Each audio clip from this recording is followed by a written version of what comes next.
এত পৃথিবীর শ্রেষ্ঠ ব্যক্তিকে এমন এক জায়গায় পাঠাইলেন যেই জায়গার প্রত্যেকটা মানুষের মাথা তালু থেকে পা পর্যন্ত ওয়াল পুরাটাই নাপাক, এতটাই নাপাক, পুরা মানুষগুলো খারাপ, জমিনটাকে বানাইছে খারাপ।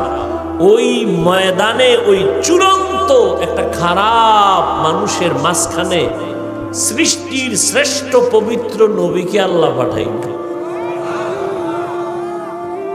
আশেপাশে মাফ করুক বুঝাবার জন্য বলি, কোথাও যদি এখানে যাত্রা গান হয় অথবা কোনো পতিতালয় থাকে যেখানে অবাধে জেনা হয়, তো মুসলমান বলল এটাকে ফিরাইতে হবে,